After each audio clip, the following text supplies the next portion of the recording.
Capítulo 11. Portanto, como o espírito de silêncio é tão importante, a permissão para falar raramente deve ser concedida, mesmo a discípulos perfeitos, ainda que seja para uma conversa boa, santa e edificante. Regra de São Bento, capítulo 6. Amenspeklebard não era forte o suficiente para resistir à multidão que o arrastou relutante para o palácio papal no meio da manhã. E assim, finalmente, para apaziguar o povo e o conclave, o velho e negro padre eremita concordou em dirigir-se aos cardeais. Para este fim, o moribundo cardeal reconsentiu em nomear o velho como seu conclavista especial, pois o status de Speklebard como cardeal impectore de seu antigo perseguidor era duvidado pela maioria. Ele foi passado pela janela quebrada da varanda, e mais cestos de pão ruim e frascos de água foram descidos pelo buraco no telhado. Havia escribas designados para registrar todos os discursos durante o conclave, sujeitos a posterior edição ou exclusão pelo orador, mas alguns dos poucos que realmente ouviram o velho eremita durante sua homilia aparentemente interminável juraram mais tarde que alguns dos escribas estavam dormindo, e nenhum havia registrado com precisão o discurso completo. Mas, a princípio, os eleitores ouviram com intensa curiosidade. Histórias estranhas eram contadas sobre Amenspeklebard pelos idosos do campo. Alguns diziam que ele caminhava silenciosamente pelas trilhas da montanha ao luar e falava com o antílope, os espíritos da montanha e o Cristo ressuscitado. Alguns o tinham visto voar acima do topo das árvores no crepúsculo da manhã, e no buraco no fundo de sua caverna ele mantinha serpentes, a múmia de um velho judeu ou uma garota gene milagrosa. Às vezes ele visitava as fazendas dos colonos e fazia chover para eles. Ele era um homem de poder sutil. Ele havia lançado um feitiço no Papa Lino VII, dizia a história, que, como bispo de Denver, havia forçado sua aposentadoria, e o feitiço fez Lino chamá-lo ao palácio papal várias vezes durante sua longa doença, fosse para ter o feitiço removido ou para tratar a doença cuja causa escapava aos médicos. Blacktooth o vira transformar-se em gato e voltar, mas Blacktooth seria o primeiro a admitir que sua visão à distância poderia ser aguçada por óculos, mas sua razão para evitá-los não era tanto a pobreza, mas o medo de que a nitidez arruinasse a clareza de suas percepções alucinatórias ocasionais sobre pessoas e coisas. Hereges e homens santos faziam peregrinações à caverna de Amen. Filhos de pais sem religião atiravam pedras em sua porta e o chamavam de homem bicho-papão, e no entanto era fato que o Lord Cardeal Bramponi frequentemente ia vê-lo, e ele era confessor de pecadores proeminentes da cidade. Mulheres grávidas vinham para ter seus ventres abençoados por ele e, por uma pequena doação, ele consultava os espíritos da montanha, que controlavam o tempo mesmo nas planícies ocidentais, e aos quais ele se dirigia por nomes de santos, sobre a melhor época para semear, colher ou criar ovelhas. Mas agora este velho homem sombrio com a nuvem branca e crespa de cabelo começou a falar aos cardeais em conclave, e seu estilo de discurso não era outro senão o que o próprio Blacktooth experimentara como seu penitente. Ele era um confessor idoso admoestando pecadores com muito tato e testando suas mentes com menos tato com paradoxos e, às vezes, sintaxe torturada.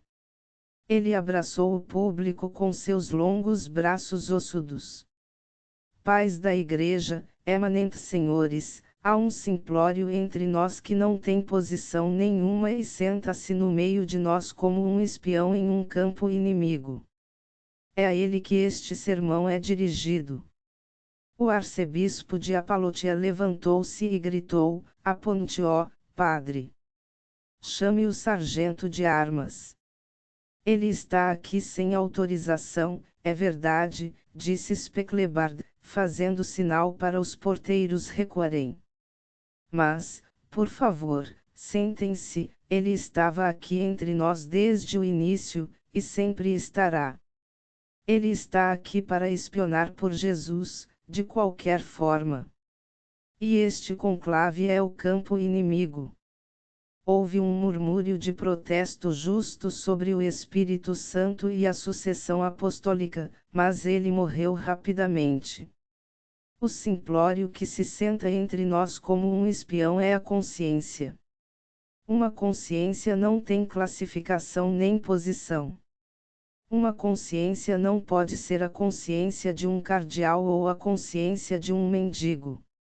Ela adere ao homem nu, totalmente exposto. E a mulher nua? A abadesa de York estremeceu, mas Speklebard evitou olhar para ela. Nele ou nela, o pai dá à luz seu filho. A este simplório nu eu falo, independentemente de seu cargo. Os cargos lutaram entre si. O cargo brigou com o cargo. A origem regional argumenta com a origem regional. O simplório quer um único papa, um papa de todos. Então, que ele deixe de lado seu posto, seu cargo, sua origem regional e peça a graça de Deus para votar como um simplório, um homem puro. A partir desta abertura racional, ele começou a divagar. No início, ele falou principalmente sobre o retorno do papado à Nova Roma, porque sabia que esta era a questão principal, não a mais próxima de seu coração. E deixou claro desde o início, para o completo espanto de seus apoiadores de Valana, a multidão lá fora, que ele favorecia uma restauração incondicional do papado em Nova Roma em sua antiga sé. Bramponi, seu amigo, chegou a parecer chocado com esta revelação. Apenas os cardeais da República de Denver eram a favor de tornar o exílio permanente, e eles também ficaram verdadeiramente chocados. Eles haviam se abstido de chamar o exílio de exílio e propuseram mudar o nome de Valana para Roma. Seus motivos estavam bem racionalizados, mas concordavam com a plebe nas ruas que o fim do exílio seria o fim de Valana. Mas a facção de Valana era uma minoria minúscula no conclave. Todos os outros queriam o retorno do papado à Nova Roma. A divisão acentuada de opiniões dizia respeito às circunstâncias desse retorno e à exigência de uma desmilitarização do terreno circundante pelo Império. O conclave havia chegado a um impasse. De uma forma geral, o extremo Oriente e o Ocidente estavam alinhados contra o centro. O centro era Texarquia e seus estados vassalos ao longo do Grande Rio. Havia também eleitores de uma única questão para quem o exílio em Valana não era de grande importância. Emery, cardeal Boldirk, era um exemplo. Do extremo nordeste, ela havia votado com o Ocidente em 2 conclaves anteriores, mas agora estava aparentemente inclinada para Benefez por causa de um possível abrandamento de sua posição contra a ordenação de mulheres. Benefez, no entanto, não estava presente para confirmar as inclinações de seus conclavistas, então o voto da senhora não era seguro. O cardeal Bramponi estava fazendo o seu melhor charme para reconvertê-la, e ela o seu melhor charme para seduzir o lado feminino dele. O próprio Blacktooth tomava notas ocasionalmente, mas o velho falava sem parar. Ele citou as escrituras incorretamente. Ele arrotou. Ele melhorou as escrituras. Ele soltou gases. Pediu desculpas por suas fraquezas. Falou sobre sua infância no Noroeste. Falou sobre assuntos de curral. Falou sobre a sabedoria de um Deus sem mente. Uma passagem que foi fielmente registrada e mais tarde usada contra ele foi esta. Toda essa conversa sobre a igreja, o Estado e as causas do cisma me lembra uma história. Quando os sacerdotes perguntaram a Jesus se deveriam pagar impostos ao Anegã daquela época, Jesus tomou emprestada uma moeda deles e perguntou de quem era a cabeça nela. Do Anegã, disseram eles. Então ele lhes disse: dai a Anegã o que é de Anegã, e a Deus o que é de Deus. Então ele colocou a moeda no bolso e sorriu. Quando o sacerdote quis sua moeda de volta, Jesus perguntou: a quem vocês acham que o Anegã pertence? Quando não houve resposta, ele os lembrou: do Senhor é a terra e a sua plenitude, o mundo e os que nele habitam. Claro que essa é apenas outra maneira de dizer: as raposas têm suas tacas, mas o filho do homem não tem onde reclinar a cabeça. Então ele devolveu a moeda ao sacerdote e dormiu sob uma das pontes do Anegã naquela noite, junto com Pedro e Judas. O sacerdote foi para casa, pagou seus impostos e redigiu uma acusação. Aqui, Specklebaard começou a divagar longe de seu tópico sobre Nova Roma e Valhalla. Porque, vocês podem perguntar, Judas, Pedro e Jesus dormiram debaixo de uma ponte, disse ele, seguindo uma tangente. Judas tinha uma boa razão, alguém havia roubado seu cavalo e ele estava cansado demais para caminhar até a estalagem. Pedro também tinha uma boa razão, ele não tinha dinheiro para ficar na estalagem. Jesus não tinha razão nenhuma. Jesus estava livre para dormir debaixo de uma ponte. Tal é a liberdade. Tal é a razão. Tal é a ruminação. Outro tormento das Escrituras que certamente seria usado contra ele mais tarde foi este. O que aproveita ao homem se ganhar o mundo inteiro, mas perder a sua própria alma? Falei antes sobre este mundo e sobre aquele a quem ele pertence, mas o que, alguém poderia perguntar, é a própria alma, que pode ser perdida. A alma, na medida em que existe ou não existe, é a sede do sofrimento. Quando Jesus nasceu, ele olhou para o mundo e disse à sua mãe, do mais externo ao mais íntimo, eu sozinho sou aquele que sofre. O cardeal Ri, de quem sou conclavista, me disse isso. E este é o primeiro fato da religião: eu sou significa eu sinto dor. Por que é que sinto dor? É a vingança de Deus contra um filho. No entanto, sinto dor porque eu, minha alma, continuo agarrando o mundo para ganhá-lo, e o mundo tem dentes afiados e espinhos. Esse é o segundo fato da religião. O mundo é escorregadio também, e ele se agita. Justo quando penso que o tenho sob controle, ele me pica e escorrega, ou parte dele morre em mim, e sou dominado pelo luto e por uma sensação de perda à consequência do pecado. Mas há uma maneira de parar de agarrar este mundo escorregadio, uma maneira de parar de sentir dor e fome. Esse é o terceiro fato da religião. Esse terceiro fato, veneráveis padres, pode ser chamado de caminho da cruz. Ele leva ao Gólgota. Para aquele entre vós que será Papa, ele leva a Nova Roma. Seu retorno ao tópico veio com uma brutal interrupção. Estas são coisas elementares. O quarto fato elementar da religião é chamado de estações da via sacra. Ele apontou para as pinturas nas paredes da catedral. Isto, veneráveis senhores, é o que eu digo de Nova Roma, que o caminho da cruz termina lá. A última estação. O Papa deve voltar a Nova Roma como quem vai ao Gólgota, e ser crucificado.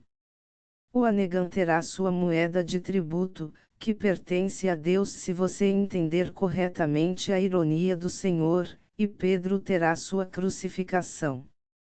Quando Bento fugiu de Nova Roma no século passado, Jesus apareceu a ele e perguntou Covedas, mas Bento o confundiu com um nômade, disse a Devalanão e não se virou.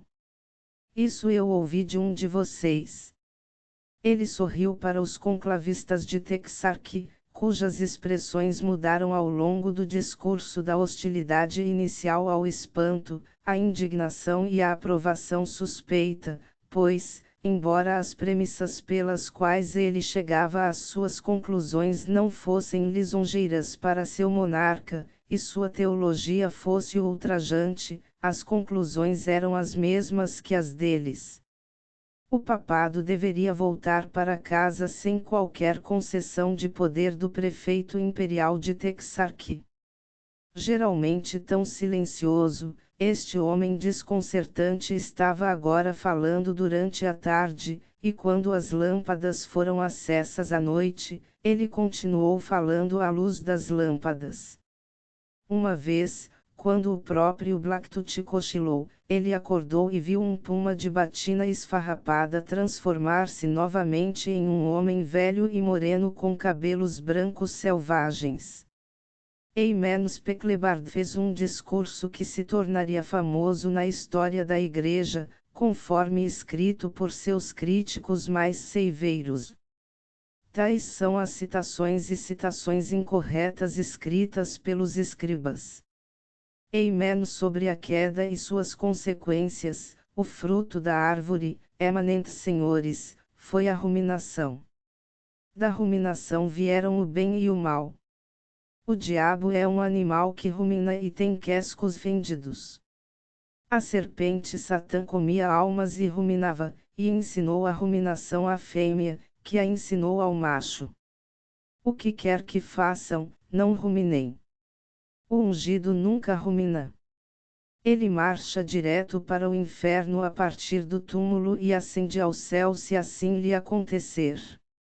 Mas se vocês ruminarem e, assim, pecarem por fornicação, raiva ou ganância, nunca se envergonhem de sua culpa. A vergonha nada mais é do que orgulho, o orgulho nada mais é do que vergonha. Seu orgulho é sua vergonha é seu orgulho. Eles olham em direções opostas, vergonha e orgulho, porque quando o orgulho olha diretamente nos olhos da vergonha e a vergonha olha diretamente nos olhos do orgulho, ambos morrem instantaneamente. Morrem ao som do riso, o riso do homem que tolamente os guardou em seu coração e os manteve separados. Quando ele sente sua vergonha como orgulho e seu orgulho como vergonha, ele está livre deles, livre para sempre do pecado de ambos. A culpa, no entanto, não é um sentimento. Quando você vir que pecou e se arrepender do pecado, não deseje não ter pecado. Deseje, em vez disso, que Deus, em seu caminho misterioso, transforme seu pecado em um bom fim, pois seu pecado agora já é uma parte da história de sua criação contínua do mundo. Desejar que ele não existisse é resistir à sua vontade. Eimen sobre a verdade é a palavra sutil e abominável de Deus, emanente senhores, subtile infandum é a sua palavra. Eimen, repetindo-se, sobre o lugar do homem no mundo de Deus, vocês não sabem que Jesus Cristo está sozinho e sem amigos no universo. Vocês não sabem que do Criador é a terra e a sua plenitude. O que isso significa, emanente senhores, exceto que as raposas têm suas tacas, mas o Filho do Homem não tem onde reclinar a sua cabeça. Ele frequentemente dorme debaixo de pontes. O que é o homem para que te lembres dele, e o Filho do Homem para que o visites? Aquele que está perto de Deus está em perigo. É possível ser tão iluminado que a cegueira se segue. A luz era brilhante demais para os seus olhos e você nunca mais vê Deus. Amen. Sobre o homem, a mulher e a Trindade, continuando em uma espécie de êxtase, Deus vive no centro do Filho. Ou da Filha. Ele acenou com a cabeça para a cardeal abadesa. Seu trono é mais quente que o inferno lá, sabem? Nem o diabo poderia sentar-se naquele trono. Mas vocês podem. Eu posso. Estamos em seu colo e sabemos como é a divindade por dentro. Deus no centro do sol. Eu sou maior do que eu sou. Jesus também, sou. Espírito Santo também, sou. É, assim, a Virgem, sou. Alguém deveria se envergonhar de falar de Deus na terceira pessoa. Ele passou abertamente a abraçar o que Blackwood reconheceu como um princípio da antiga heresia do Noroeste, assim chamada, embora muitos na audiência parecessem sonolentos demais para detectá-lo. De onde vieram a Trindade e a Virgem? A divindade indizível boceja e eles emergem. A Virgem é o silêncio do inário no qual a palavra é cantada pelo Pai através do sopro sagrado e gerada e feita carne dentro de sua carne desde o início. Antes da criação, Deus não é Deus. Mas por trás deste temível Deus quádruplo boceja a divindade indiferenciada. Dizer isso é falso, no entanto, emanente senhores. Mencioná-lo é mentir. Divindade. Presumir nomeá-la ou mesmo aludi-la é perdê-la inteiramente enquanto se está imerso nela. E no entanto é a uma união com esta divindade suprema que ousamos aspirar. Em tal união a alma é como um copo de água quando derramado no grande oceano. Sua identidade como um certo copo de água é difundida em sua identidade como o oceano. Ela nada perde. Nem ganha nada. Está em casa novamente. E o salário da morte sou pecado, acrescentou ele. Parecia uma reflexão tardia. O irmão Blackwood percebeu cedo que o público foi brevemente capturado por seu entusiasmo piedoso e parou de ouvir atentamente as palavras. O homem tinha um jeito especial. Ele conseguia ser ele mesmo diante de uma multidão e a força de seu espírito prevalecia sobre eles. Mas depois de horas disso, os cardeais começaram a se voltar uns para os outros e até a se levantar e deslizar silenciosamente pela sala do trono para sussurrar. Já passava do meio da manhã seguinte quando ele abençoou sua audiência desatenta e se sentou. Ele havia falado a noite toda. Esse foi o primeiro dos milagres do próximo Papa. Ele falou 17 horas sem um copo de água e sem ficar rouco. Ele os havia vencido pelo cansaço. Apenas seu amigo cardeal Bramponi pronunciou um amém, enquanto a luz do sol da manhã irrompia pelas janelas orientais, mas isso foi porque apenas alguns estavam ouvindo no final, mas entre estes um punhado ouvirá atentamente. Muitos estavam dormindo. Outros liam seus breviários, alguns estavam se unindo politicamente, na verdade vagando de trono em trono, e bispos sentados sussurravam e riam com os vizinhos, tão inocentes quanto garotas no início da manhã. Quando Bramponi disse amém ao discurso, Specklebaard levantou-se novamente e respondeu sim. E então, como que por um sopro do Espírito Santo, os poucos ouvintes atentos se impertigaram e responderam amém com um sentimento tão profundo que outros foram contagiados por ele, e então houve um coro de améns culpados dos perplexos. E isso é realmente tudo o que houve. O discurso não ficou famoso na época. Como muitas das grandes orações da história humana, O discurso de Specklebaard pareceu bastante confuso para o conclave, que, em desespero, finalmente o elegeu apesar da estranha homilia.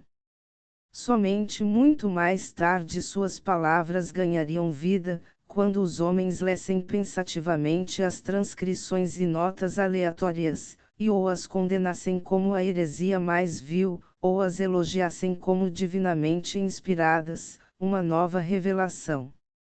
Mas para Bramponi e todos os que o conheciam bem, a fala de Eamon Specklebaard era como o gorjeio dos pássaros que dizem em todas as línguas coisas como Bob White, ou Theo Easter, ou Viporoil. O significado está no ouvido do ouvinte. Elegeram-no naquela manhã, o velho, antes que a multidão começasse a atirar pedras na porta. O cardeal jazia morto em seu catre. O velho Otto Enoto enlouquecera de vez. Os corredores do palácio eram lugares de vômito e fezes. Mais de 25 cardeais estavam nos estertores da doença, e 5 foram contidos com dificuldade por seus conclavistas para não se tornarem violentos. Elegeram-no sem debate antes do meio-dia.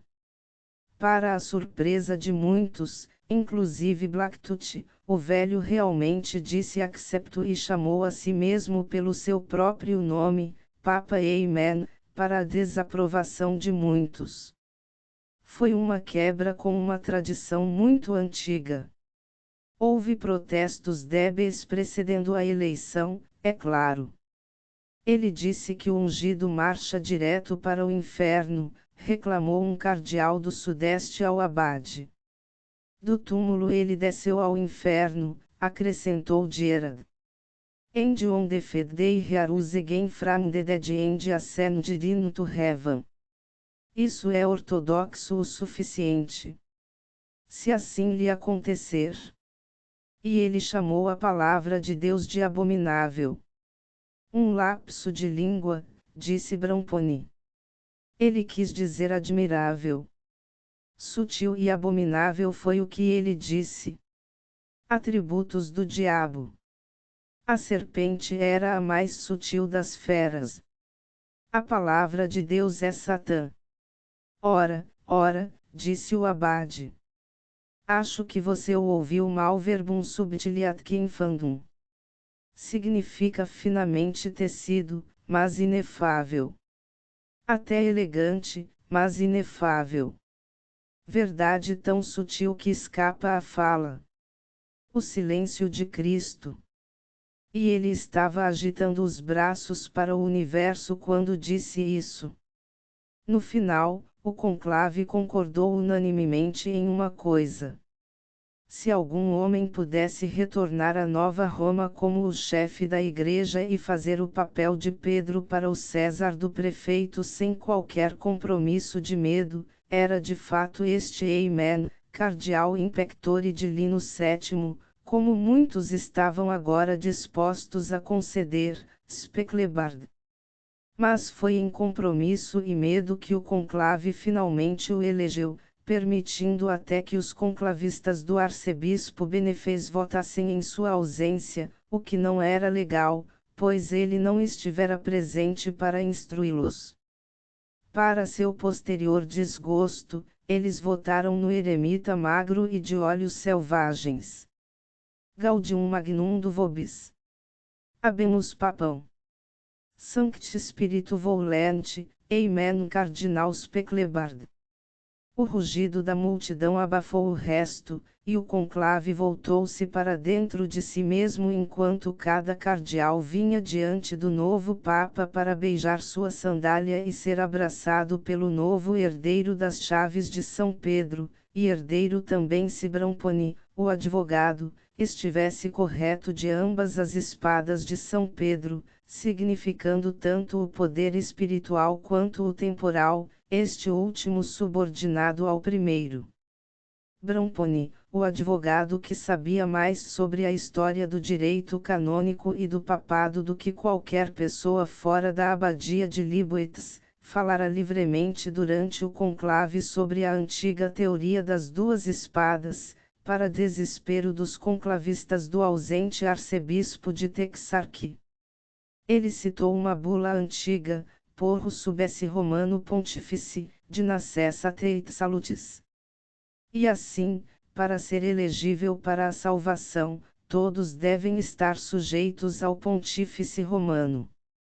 De acordo com Bramponi, este decreto nunca popular fora dirigido especialmente aos monarcas, fossem civis ou nômades, e aos anegãs e Césars também, mas passara no teste da infalibilidade ao definir uma questão de fé e ao apoiá-la com uma penalidade declarada, a perda da salvação, para quem o rejeitasse. Talvez o que os eleitores simpáticos a Texarque mais temessem, Bramponi como Papa, fosse agora substituído pelo medo de Bramponi como eminência parda. O fato de o cardeal ter sido o patrono do eremita, cultivado sua amizade e conseguido fazê-lo ser restaurado ao favor de Lino VII era bem conhecido de todos. Parecia uma relação inofensiva entre um clérigo rico e senhorial e um homem santo e humilde. Se alguém carecesse de consciência, poderia sempre pagar para sustentar uma, era a visão cínica. Mas Bramponi e Specklebaard, embora estivessem em polos opostos, sempre pareceram genuinamente gostar um do outro.